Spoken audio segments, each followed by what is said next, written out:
बऱ्याच जणांना शेवग्याची भाजी आवडत नाही, पण ही चमचमीत शेवग्याची रस्सा भाजी मोठेच काय अगदी लहान मुलं सुद्धा आवडीने खातील. भरपूर प्रमाणामध्ये कॅल्शियम आणि बऱ्याच औषधी गुणधर्म असलेले शेवग्याचं तुम्ही सूपही करून घेऊ शकता.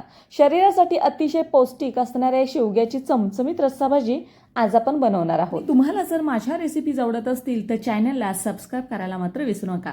चला तर मग अशी ही चमचमीत आणि झणझणीत शेवग्याची रस्सा भाजी बनवायला सुरुवात करूया.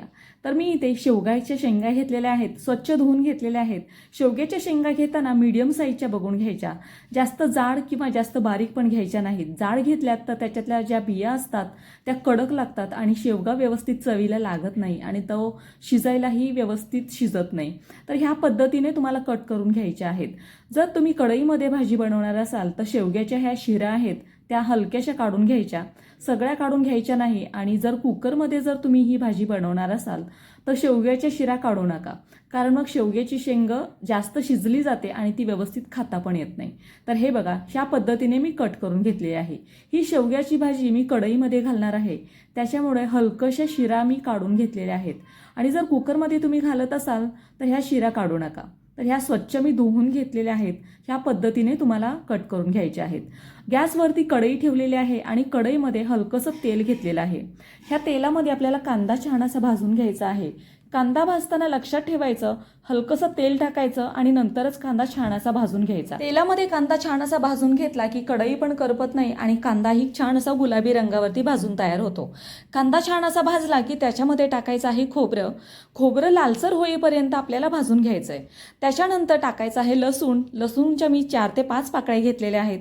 अद्रक घेतलेला आहे मी अर्धा इंच, ते तुकडे करून घेतलेले आहेत. त्याच्यानंतर घालायचं आहे मीडियम साईजचं टोमॅटो, मी इथे बारीक करून घेतलेलं आहे, ते मी इथे घालणार आहे. आणि हलकंसं नरम होईपर्यंत हे सगळी जिन्नस आपल्याला परतून घ्यायची आहेत. 1 ते 2 मिनिटं फुल आचेवरती हे परतल्यानंतर हे सगळं मिश्रण आपल्याला बाजूला काढून घ्यायचं आहे. हे परतून थोडंसं परतल्यानंतर इथे मी कोथिंबीर पण ह्याच्यामध्येच घालणार आहे. त्याच्याने खूप छान स्मेल येतो मसाल्याचा. तो कोथिंबीर हलकीशी बारीक करून मी इथे घातलेली आहे आणि ही पण 1 ते 2 मिनिटं छान अशी परतून घेणार आहे. ही सगळी जिन्नस परतून घ्यायची आहेत. आपण इथे जे मसाले वापरलेले आहेत ते अगदी कमी प्रमाणात वापरलेले आहेत. अगदी मोजक्या मसाल्यांमध्ये आपण ही रस्सा भाजी बनवणार आहोत. तर इथे गरम मसाल्यांचा तर बिलकुल वापर केलेला नाही. उन्हाळ्याचे दिवस आहेत आणि ह्या उन्हाळ्याच्या दिवसांमध्ये शक्यतो गरम मसाले हे कमीच यूज करायचे. तर हे बघा, सगळी जिन्नस आपण ही ह्या प्लेटमध्ये काढून घेतलेले आहेत. थंड होईपर्यंत ही अशीच बाजूला ठेवून देऊया. तोपर्यंत त्याच कढईमध्ये मी थोडंसं तेल घेतलेलं आहे आणि त्या तेलामध्ये ह्या कट करून ठेवलेल्या शेवग्याच्या शेंगा आपण छान अशा परतून घेणार आहोत. शेवग्याच्या शेंगा परतल्या की त्याची चव वाढते आणि त्या पटकन शिजल्याही जातात. 1 ते 2 मिनिटं छान अशा शेंगा परतून झाल्यानंतर इथे मी घालणार आहे चणा डाळ. चणा डाळ मी 2 ते 3 तास छान अशी भिजवून घेतली होती. तुम्ही जर चणा डाळ रात्रभर जरी भिजत ठेवली तरी चालेल, किंवा तुमच्या जर लक्षात नसेल चणा डाळ भिजवायला तर कोमट पाणी घ्यायचं आणि त्या कोमट पाण्यामध्ये अर्धा तास डाळ भिजत ठेवायची. पटकन डाळ भिजली जाते. तर हे बघा, हे सगळं मी व्यवस्थित असं परतून घेणार आहे आणि ह्याच्यामध्ये चवीसाठी मीठ घालायचं आहे आणि थोडीशी हळद टाकायची. हे टाकल्याने काय होतं, शेवग्याच्या शेंगेला खूप छान चव येते आणि हे पाणी, शेवग्याच्या शेंगेचं जे पाणी आहे ते तुम्ही सूप म्हणून पण पिऊ शकता. तर इथे मीठ आणि हळद टाकून घेणार आहे आणि हे सगळं मी परत 1 ते 2 मिनिटासाठी परत छान असं परतून घेणार आहे. तर हे व्यवस्थित परतल्यानंतर ह्याच्यामध्ये आपल्याला एक जवळजवळ तांब्याभर इथे पाणी मी घालणार आहे. तांब्यापेक्षा जास्त पाणी घालायचं, कारण हेच पाणी आपण भाजीलाही यूज करणार आहोत.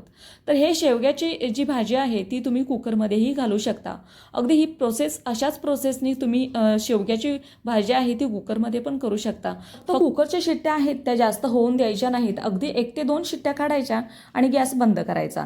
जास्त कुकरच्या जर तुम्ही शिट्ट्या केल्यात तर शेंगा जास्त शिजल्या जातात आणि त्या व्यवस्थित खाता येत नाहीत.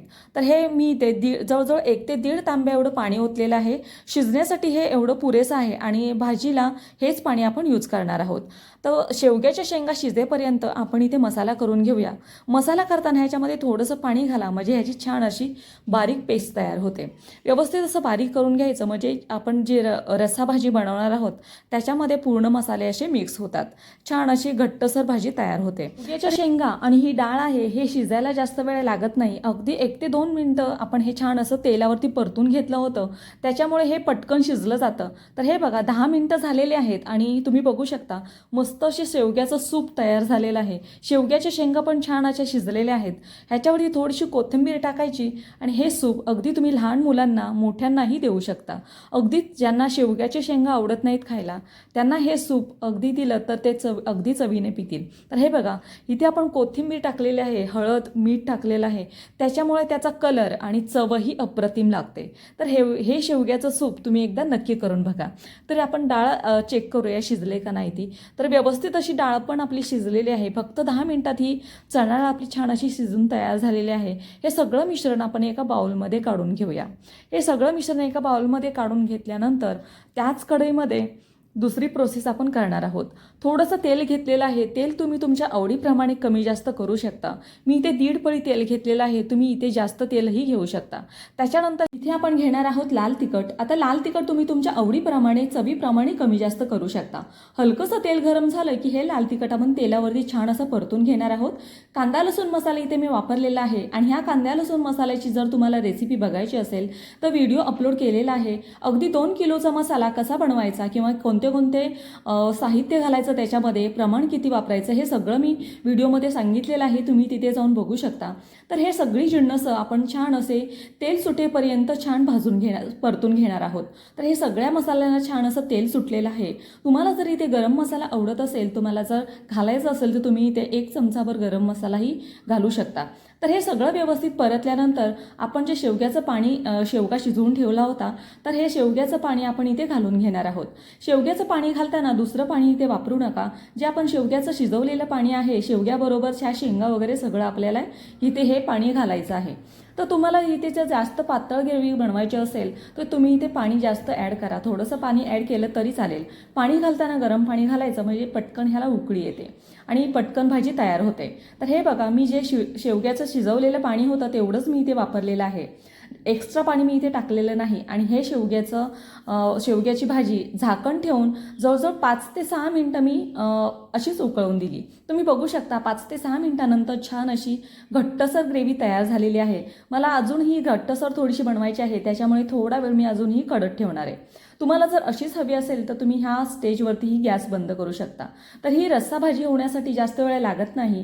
अगदी आपण शेवग्याच्या शेंगा आणि डाळ अगोदरच शिजवून घेतली होती, त्याच्यामुळे हे कढायला जास्त वेळ लागत नाही. तर तुम्ही बघू शकता कलर आणि ह्याचं टेक्स्चर खूप छान आलेलं आहे.